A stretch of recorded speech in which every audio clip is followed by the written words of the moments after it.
essentially I've become a kind of robot because I just shut down these emotions and I just move on. And then this week, I was watching, a clip was sent to me of Uta Abe. I think that's how you say her name, Uta Abe. I don't think it's Yuta Abe, I think it's Uta Abe, who is a Japanese judo champion. And she won the judo in the Tokyo Olympics. And her brother's also judo champion who won at the Paris Olympics this year. They come from a family of judo enthusiasts. She lost against the Uzbekistani contestant, and it's kind of an incredible moment because she's incredulous. She can't believe it. Uta Abe, she cannot believe that she's lost. I think she just assumed it was in the bag. And there's this moment where she just holds her head in complete shock and she's trying to grasp what's happened, but her Japaneseness kicks in, and she, you know, in judo you go back and you do a bow, and of course Japanese people all bow instead of shaking hands. So she goes back, and even in her complete distress, you can see on her face she's distressed, she does this beautiful Japanese bow. And I love this bow because it's the most respectful bow you could possibly give to anyone. It's like a 45-degree bow, and it's called I looked it up because I'd forgotten the name. It's called a Saikeire bow, and it's characterized by an even deeper inclination of one's upper body than Keirei, which is typically somewhere from 45 degrees to 70 degrees. Additionally, as Saikeire is used only in grave situations, one is expected to stay still at the bowing position for a relatively long time to show one's respect and sincerity. And oh my goodness, was she sincere. So she does this beautiful 45-degree bow and she stays there. And then eventually she comes back up. And I just cannot help but admire this. In her complete state of distress at losing, she still pops back into her Japaneseness. And then I think before that, she was just on the mat for a few minutes, just in complete shock. And this is so uncharacteristic of Japanese people. And I say this not in a negative way at all, but Japanese people are the original robots in the sense that they're so in control of their emotions. That's why you have these really high suicide rates, because they're not able to express how they really feel deeply inside, because if they do, it's just not accepted in Japanese society. You're considered weird or odd you're considered weird or odd for showing emotion in a society that expects you to just be completely in control all the time. So I think my robotness, it kind of began in Japan because I'm so not. My personality type is so opposite to Japanese people, but increasingly I could feel that I was starting to behave like them just to be able to live in their society comfortably and be able to get on well with people. There's an expression in Japanese culture which is, the nail that sticks out is hammered back down. And that's what I felt was happening to me. And that's why clubbing was such a big part of my life there, because it was the time when I felt like I could be myself. That's why the fashion was such a huge thing, even though I'd always been interested in fashion, because I could express myself. Amazingly, it's the one place in the world that I can wear whatever I want and never feel uncomfortable by the stare of men, or that I'm being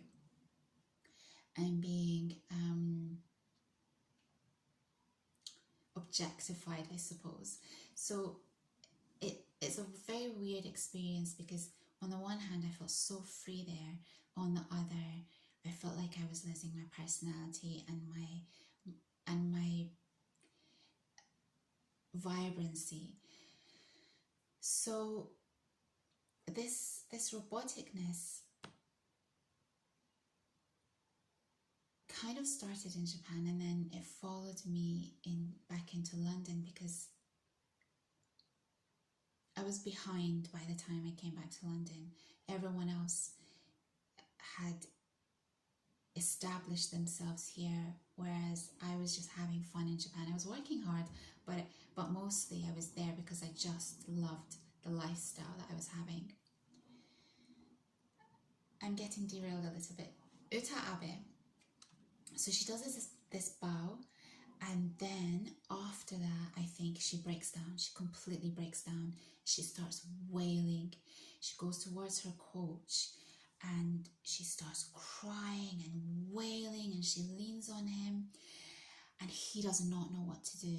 This is so uncharacteristic of a Japanese person. They never express emotion in real life, but especially not on a scale like the Olympics, for a couple of reasons, I suppose. And it's very kind of, I suppose, would be considered unsportsmanship-like, because she's taking away from this other person's win. For me, though, I know that the Japanese have kind of been mocking her for a couple of reasons. Like I said, the lack of sportsmanship, but also that she is expressing this kind of emotion in a setting that you just aren't supposed to. So it's like you're not only letting yourself down, you're losing face, but you're also letting your country down. I see it in a completely different way. That wail is the wail of someone. It's like a grief. It's almost, that's what it felt like. It's like a grief. Can you imagine being that passionate about something other than another human being, to have that kind of wail coming out of you? I cannot imagine it. That means that I haven't found my purpose in life. I would love to find something that moves me in the same way that the people that I love move me. So she's just leaning on him, and if you know anything about the Japanese, is that they don't hug each other. There's always this distance, and this is her coach, so I think it's unlikely that they just wouldn't have hugged. At best, he would have probably patted her on the back, something like that. She leans on this guy, she starts wailing. This is the most amazing thing. He goes and picks up her sandals, because you have to do things properly in Japanese culture. You don't leave a mess behind. So he's carrying her, she's leaning on him, he's supporting her, and at the same time he picks up her sandals to leave things in a tidy way. And the cameras, which I think was kind of inappropriate, was right in their face, and he's patting her on the back, he's trying to support her. What I thought was amazing was that he was just patting her on the back the way he was, because that's also something that, when I said initially that, you know, at best he would have patted her on the back, it would have just been like a kind of bro pat, I imagine. But this was a kind of, it's okay, they're there. And she's just wailing and screaming, she can't get herself up. I shed a tear, I can't lie, because it was so moving, so moving. Japanese people do not cry. For her to be in that state, this is huge. For her to forget for a moment that she has to save face is huge. For her to forget that robotic, automatic behavior that the Japanese always kick into is huge. And the audience, they start shouting her name, Uta, Uta, Uta. It's really quite moving to watch. The person that really impressed me in all of this was her coach, because he's in a struggle. He has to somehow show her that it's okay and comfort her, but at the same time he recognizes that Japan's judging them at this moment in time.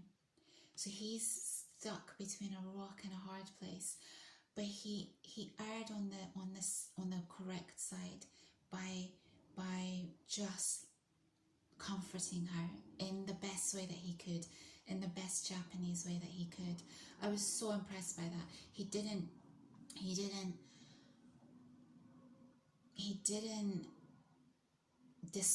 discredit, it's not the right word, he didn't ignore the pain that she was in. Eventually he's able to cart her off, and later I read in an interview with him that he said he just couldn't console her, and she was just crying and crying, and he just had to kind of pat her on the back. But I found both of them impressive. I found her impressive because as much as Japanese people might be making fun of her and disapproving of her behavior, to me that was just raw emotion. And yes, it's a shame that it took away from the Uzbekistani player, but that's passion. And for me to see a Japanese person expressing that kind of passion, that raw emotion and passion, is really something. In the whole time that I was in Japan, I saw one person cry in front of me, just one. I don't think I ever saw my ex cry, ever, in front of me. I can't doubt it. Such a positive person. So it just kind of got me thinking about a couple of things. It got me thinking about how all the losses that I'm taking, I'm working really hard to not lose my heart. At the same time, I remembered how wonderful an experience Japan was, because you toughen up in that culture, in that it's such a safe culture to live in. But you learn about conduct. You learn about being positive and just persevering. That's what Japanese culture is all about, just persevering. Ganbarimasu. Ganbaru. It's all about ganbatte. Keep going. We keep going. We keep going. And I can't help but remember how strong I was, I think, living there. So I think I've become weak in the UK. I think I've become weaker. And I think this is because of all the losses I've taken the past few years. At the same time, I think it would have been hard for me to live there much longer, because for various reasons, but I just didn't want to lose who I was. But yeah, an incredible culture. They're just some of the strongest people I've ever met. And you can learn so many great things from being around them and living in their culture, particularly their positive mindset. I read an interview with her after, and she'd recovered quite quickly, it seemed. She's now focused on the next Olympics. It's quite incredible. So the last video that I did, it was about all the losses that I've taken, and I talked about that in more detail, but I just don't have the energy to go through it again. I think it's time for a bit of Bezos laughter. That really perked me up this morning. That made me so happy. Laughter, it's brilliant. It's amazing.